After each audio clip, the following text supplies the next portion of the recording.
Hello जी। आज के दूसरे वीडियो में हम बात कर लेते हैं एक और छोटी सी एनबीएफसी कंपनी के बारे में जो एमएसएमई लेंडिंग करता है। कंपनी का नाम है ट्रू कैप फाइनेंस। और अगर हम शुरुआत करें कंपनी के मार्केट कैप के साथ तो बहुत ही छोटा कंपनी है, 194 करोड़ रुपीस के आसपास कंपनी का मार्केट कैप है। अब पिछले कुछ दिनों से स्टॉक का बहुत ज्यादा धुलाई पिटाई हो गया है, तो देख लेते हैं इनका क्वार्टर टू का रिजल्ट किस तरीके का रहा। क्या रिजल्ट से हम कुछ चीजें डिराइव कर सकते हैं जिससे हमें पता चले कि क्यों ठुकाई पिटाई हो रही है स्टॉक की, तो थोड़ा सा वो समझने की कोशिश करते हैं। तो सबसे पहले हमें शुरुआत तो करना पड़ेगा कंपनी के एयूएम ग्रोथ के साथ। तो कंपनी का एयूएम ग्रोथ बहुत अच्छा रहा, 56% के आसपास का कंपनी ने एयूएम ग्रोथ किया। बट उसके बाद से सारी चीजें ऑलमोस्ट खराब ही गई हैं।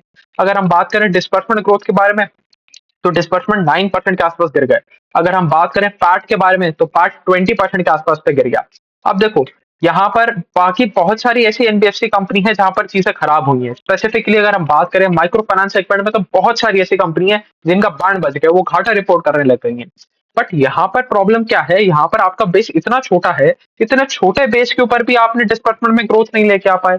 तो ये थोड़ा सा डिसअपॉइंटिंग चीज था। आपका जब बेस इतना छोटा है, तो हम आपसे एक्सपेक्ट कर रहे हैं कि आप अच्छे रेट पे ग्रो करोगे।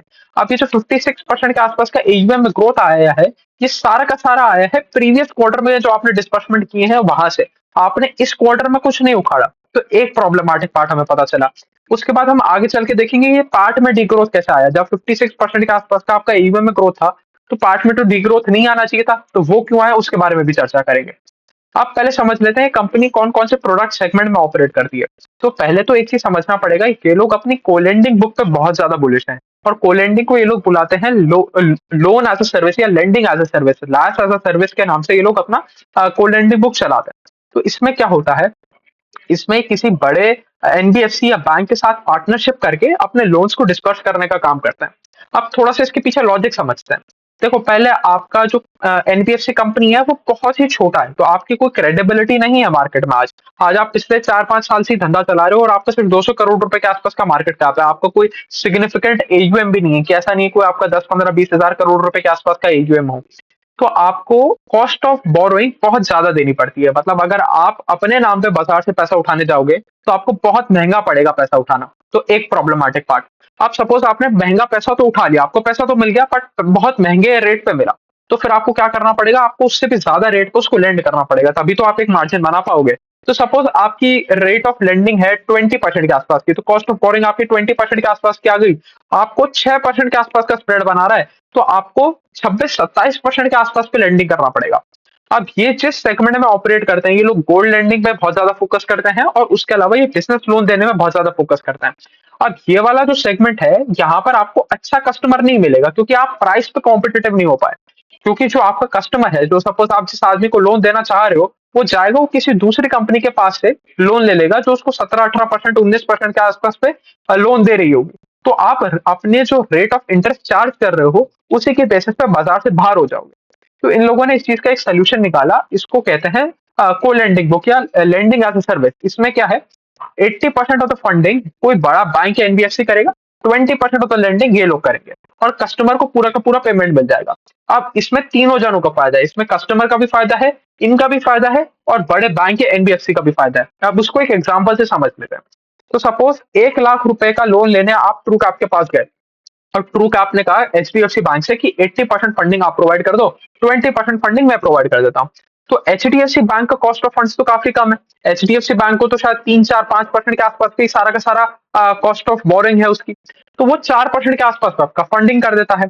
उसके बाद सारी की सारी जिम्मेदारी होती है ट्रू कैप की संभालने की। तो लोन के डिस्बर्समेंट से लेके लोन के सारा केवाईसी डॉक्यूमेंट्स कंप्लीट करने तक, कस्टमर को ऑनबोर्ड करने तक, फिर कलेक्शंस करने तक और क्लोज करने तक, लोन सारा का सारा काम ट्रू कैप करेगा। तो एचडीएफसी बैंक को सिर्फ और सिर्फ पैसा देना है, उसको कोई झमेले में नहीं पड़ना, उसको अपनी कोई ब्रांच नेटवर्क एक्सपांड नहीं करना, उसको कोई अपनी मैन पावर नहीं लगानी। उसके लिए तो मजे मजे में उसका 80,000 रुपए के आसपास का एयूएम बढ़ गया।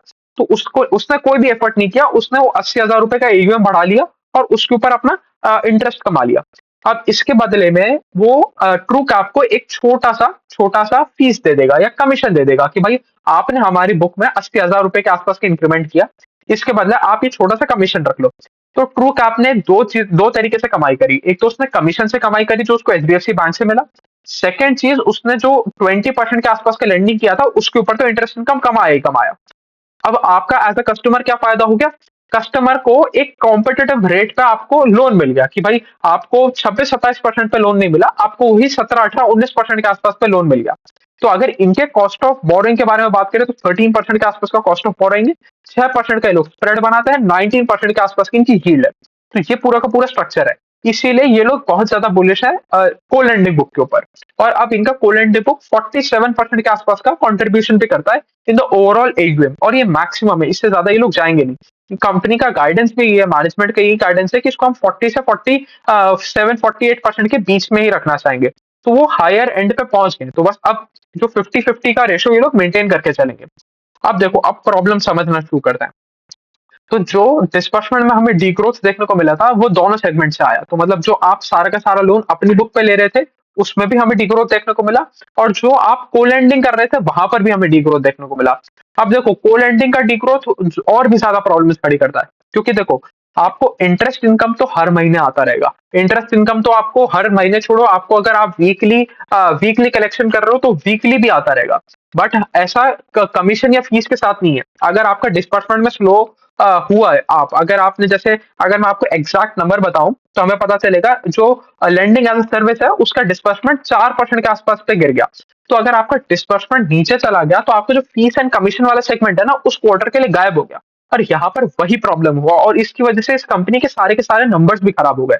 तो इनका इनका हमें देख लिया कि भाई ओवरऑल डिस्बर्समेंट वर डाउन 9%, और हमारा जो लेंडिंग एज अ सर्विस है उसका disbursement were down 4% over uh YOY level. अब देखो, अब प्रॉब्लम क्या हुआ, जैसे ही आपका जो एक मेजर कंपोनेंट था, मतलब आप 50% एयूएम का आप वहीं से लेके आ रहे थे ना, आपकी फीस और मतलब को लेंडिंग बुक से, जहां से आपको फीस मिलती थी और कमीशन इनकम मिलता था। जब आप फीस और कमीशन इनकम वाला काम इस क्वार्टर कर ही नहीं पाए तो आपका वो वाला इनकम गायब हो गया। अब आपका वो वाला इनकम गायब हो गया, इसकी वजह से आपको पार्ट में ग्रोथ देखने को मिल गया। अब उसके ऊपर से जो अभी करंट सिचुएशन चल रहा है वो भी बहुत अच्छा नहीं है। वहां पर भी हमें एसेट क्वालिटी में प्रॉब्लम्स देखने को मिल रही है, और इनके साथ भी वही हुआ। इनका जो बिजनेस लोन वाला बुक था वहां पर हमें एसेट क्वालिटी के इश्यूज देखने को मिल गए, इसलिए इनका ओवरऑल एसेट क्वालिटी भी खराब हो गया। इनका gross NPA went up from 1.1% to 2.6% over YOY level. तो अब आपकी एसेट क्वालिटी खराब हो गई, इसकी वजह से आपको प्रोविजन ज्यादा करने पड़े। अब ज्यादा प्रोविजन करने पड़े तो आपके प्रॉफिटेबिलिटी में और ज्यादा हिट आ गया। और उसके ऊपर से इनका एक केस भी चल रहा है इनके प्रमोटर के साथ, कि प्रमोटर तो इनका शेयर धपाधप बेच ही जा रहा है। मतलब उसको तो मतलब मतलब वो तो रोज उठता है और शेयर बेच देता है, उनका तो एक ही काम है। बट ये एक प्रोफेशनली रन मैनेजमेंट कंपनी है, तो जो सारा का सारा मैनेजमेंट है वो इस पूरी की पूरी कंपनी को संभाल रहा है। जब लास्ट कॉन कॉल में कंपनी के मैनेजमेंट से पूछा गया था कि भाई आप प्रमोटर जो होल्डिंग है उसको नीचे गिरते हुए को किस तरीके से देखते हो, तो मैनेजमेंट कहता है देखो हम अपना काम करने पे पूरा फोकस कर रहे हैं। अब प्रमोटर सारा का सारा शेयर उठा के बेचते, चाहे एक भी शेयर उठा के ना बेचे, वो हमें नहीं पता। उनका क्या थॉट प्रोसेस है वो हमें नहीं पता। सेकंड ऑफ ऑल, जो कंपनी का प्रमोटर है उसने काफी सारा अपना होल्डिंग प्लेज भी कर रखा है, शायद 50-60% के आसपास का होल्डिंग प्लेज भी कर रखा है। अब देखो, वैसे इन दोनों चीजों से कोई हमें बहुत ज्यादा फर्क पड़ना नहीं चाहिए in the long term guidance of the stock. But हाँ, एक शॉर्ट टर्म में तो स्टॉक के ऊपर प्रेशर बनता ही है, वो हमने देखा भी है। जो स्टॉक 30-32 रुपए के आसपास, 30 रुपीज के आसपास ट्रेड कर रहा था, आज वो 50% डाउन है, वो आज 15-16 रुपए के आसपास ट्रेड कर रहा है। तो एक वो सेलिंग प्रेशर भी स्टॉक अब्सॉर्ब नहीं कर पा रहा, उसके ऊपर से इनको इस बार थोड़ा सा खराब क्वार्टर का भी मार पड़ा, तो वहां पर भी थोड़ी सी प्रॉब्लम आ गई। अगर हम बात करें थोड़ा सा कंपनी के डिस्ट्रीब्यूशन नेटवर्क के बारे में, तो कंपनी की 128 ब्रांचेस है, तो बहुत छोटा कंपनी है। देखो, अब छोटी कंपनी में यही रिस्क रहता है हमारे पास कि भाई जब आपका इतना छोटा कंपनी होता है तो थोड़ा सा हमें प्रॉब्लम्स आती है कि हम चाहते तो एक ऐसा ही कंपनी है जो एक छोटे पॉइंट से स्टार्ट हो और अलग अलग स्टेट्स में जाके फैले। बट जब आप इतने छोटे कंपनी के साथ डील कर रहे होते हो तो वॉलाटिलिटी बहुत ज्यादा रहती है, और थोड़ा सा कॉन्फिडेंस भी कम रहता है ऑन द रिजल्ट्स, कि भाई कितना सही रिजल्ट्स रिपोर्ट हो रहे हैं। बट अगर वो सारी चीजें ठीक है तो मोर और लेस कंपनी काम तो ठीक से ही कर रही है। कोई मतलब ऐसा नहीं है कि बहुत धमाकेदार कंपनी काम कर रही हो, या ऐसा भी नहीं है कि कंपनी बिल्कुल ही बेकार काम कर रही हो। कंपनी ने अपने अपने कैलिबर के हिसाब से तो ठीक ही काम किया इस क्वार्टर में। जिस तरीके से अगर हम देखें कि भाई बाकी सारी कंपनियों की हालत तो बहुत ही ज्यादा खराब हो गई है, उस हिसाब से तो इन्होंने अपने आप को थोड़ा बहुत संभाल के रखा है, ऐसा हम कह सकते हैं। अच्छा चलो, अब थोड़ा सा हम ब्रांचेस के बारे में बात कर रहे थे, जोग्राफिकल एक्सपांशन या डाइवर्सिफिकेशन के बारे में बात कर रहे थे। तो टोटल 128 इनके पास ब्रांचेस हैं, जिसमें से ज्यादातर ब्रांचेस इनकी 2-3 स्टेट्स में ही है, जो हो गए आपके महाराष्ट्र, मध्य प्रदेश, राजस्थान, गुजरात, इन 3-4 स्टेट्स में ही ज्यादातर ब्रांचेस हैं। और वो भी स्पेसिफिकली टीयर 3 एंड 4 सिटीज में जाकर है। अब एक बार इनका एयूएम सेगमेंटेशन भी समझ लेते हैं। 31% आता है इनका महाराष्ट्र से, 14% आता है मध्य प्रदेश से, 11% आता है गुजरात से, 10% आता है राजस्थान से, 8% आ गया आपका दिल्ली से, और बचा हुआ 19% आ गया आपका अदर स्टेट से। तो इन्हीं इन्हीं 5 6 7 स्टेट्स में इन लोगों का प्रेजेंस है। अब देखो, अब थोड़ा सा नंबर्स के ऊपर आ जाते हैं। तो देखो, पहले तो एक चीज समझते हैं इनका प्रोडक्ट सेगमेंटेशन किस तरीके का है। तो 65% of the loan comes from the gold loan segment. तो गोल्ड लोन में कोई दिक्कत नहीं, गोल्ड लोन में आपका थोड़ा बहुत ग्रॉस एनपी ऊपर भी चला गया तो कोई भी दिक्कत वाली बात नहीं है। आप 65% एलटीवी के साथ दे रहे हो, आप जाके गोल्ड ऑक्शन करोगे, एक हाईली लिक्विड एसेट है, आपको आपका सारा का सारा पैसा वापस मिल जाएगा, वहां पर कोई भी प्रॉब्लम नहीं आएगी। अब प्रॉब्लम कहाँ आ रही है, जो बचा हुआ 32 या 35% ऑफ द सेगमेंट है। 32% तो आता है आपका बिजनेस लोन से, जो कि छोटे छोटे व्यापारियों को लोन देते हैं, छोटे छोटे दुकान वालों को लोन देते हैं, वहां पर इनका ग्रॉस एनपी ऊपर गया, वहां पर तो ये 5% के आसपास टच कर गया।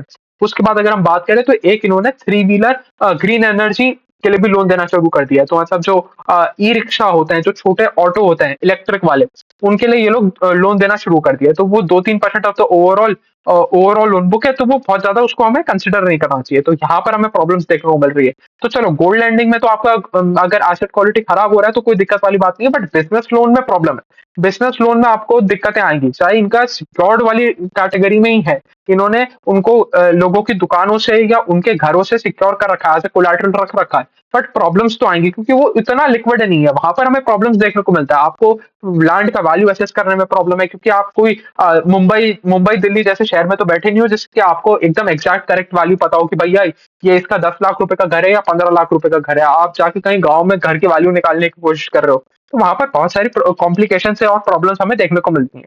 अब फाइनली आ जाते हैं हम इनके नंबर्स के ऊपर। अगर हम देखें, इनका interest income went up by 86% over Y level, और अगर हम बात करें total income went up by 36% over Y level. अब देखो यहाँ पर फर्क देखो, आपका इंटरेस्ट इनकम बढ़ा 86% से। अब ये इंटरेस्ट इनकम क्यों बढ़ा, क्योंकि आपका एयूएम में इतना ही ग्रोथ आया था। अगर एयूएम ग्रोथ के बारे में बात करें तो 56% के आसपास का एयूएम में ग्रोथ आ रहा था। तो आपको जो इंटरेस्ट मिलता है वो आपको हर महीने हर रोज मिलता रहता है, मिलता रहता है, मिलता रहता है। बट जो आपकी फी इनकम है, फी इनकम तभी मिलेगी जब आप ज्यादा ज्यादा डिस्बर्समेंट करोगे। इस बार डिस्बर्समेंट हुआ नहीं तो फी इनकम आधा रह गया, 50% का डी ग्रोथ देखने को मिला। अब 50% का अगर डी ग्रोथ देखने को मिलेगा तभी आपका टोटल इनकम 36% के आसपास पे ही बढ़ा। और आप अपने जो कोलैंडिक बुक है उसको इतना ज्यादा प्रमोट कर रहे थे, तो आपकी dependency upon the colending book was also high. तो वो जैसे उसने परफॉर्मेंस नहीं किया, आपके ओवरऑल सारे के सारे नंबर्स खराब होने शुरू हो गए। तो यहाँ पर ये प्रॉब्लम आई कंपनी को। तो 36% के आसपास का हमें टोटल इनकम में ग्रोथ देखने को मिला। उसके बाद जब आपकी एसेट क्वालिटी खराब हुई तो आपको उसके लिए प्रोविजन भी बढ़ाने पड़े। तो प्रोविजन को आपको 200% से बढ़ाना पड़ा। पहले इन्होंने कोई 96 करोड़ रुपीस के आसपास का प्रोविजन रखते थे, सॉरी 9.6 करोड़ रुपीस के आसपास का प्रोविजन रखते थे, उसको उनको 3 गुना करना पड़ा, 2 से 3 गुना करना पड़ा। तो वहां पर भी आपकी प्रॉफिटेबिलिटी में हिट हुआ। तो जाके आपका कहीं पार्ट में 20% के आसपास का डी ग्रोथ देखने को मिल गया। तो ये कुल मिला के सारी की सारी प्रॉब्लम्स थी जो ट्रू आप आज के दिन फेस कर रहा है। अब देखा जाए तो बाकी कंपनी के कंपैरिजन में तो ठीक ठाक ही काम कर रहा है, बट फिर भी ये सबसे अच्छा प्लेयर नहीं है इंडस्ट्री में, ये सबसे फास्टेस्ट ग्रोइंग प्लेयर नहीं है इंडस्ट्री में। इससे बड़ी कंपनियां ऐसी हैं जो इससे ज्यादा पेस पे ग्रो कर पा रही है, तो हमें उनकी तरफ ज्यादा देखना चाहिए। क्योंकि देखो, आप ज्यादा रिस्क लेके ज्यादा रिटर्न बनाने की ख्वाहिश करते हो, तो यहाँ पर वो काम तो फुलफिल हो नहीं पाया, क्योंकि ज्यादा रिटर्न तो तब बनेगा जब आपका ग्रोथ इंडस्ट्री में सबसे ज्यादा होगा, आप fastest growing player in the industry बनोगे। बट ये fastest growing player in the industry तो निकल नहीं रहा, और उसके बाद प्रॉब्लम्स तो यहाँ पर भी हमें देखने को मिल रही है। तो ऐसी कंपनियों से थोड़ा सा हमें सोच समझ के इन्वेस्ट करना चाहिए। तो चलिए, मोटा मोटी यही थी कहानी ट्रू कैप फाइनेंस के बारे में। बाकी सारी चीजें ठीक है, थोड़ी सी आप एसेट क्वालिटी ठीक करो और अपनी डिस्बर्समेंट ग्रोथ को वापस लेके आओगे, जिससे आपकी फी इनकम वापस आने लग जाएगी, तो सारी चीजें इंप्रूव हो सकती हैं। अभी के लिए इतना ही रखते हैं। Thank you.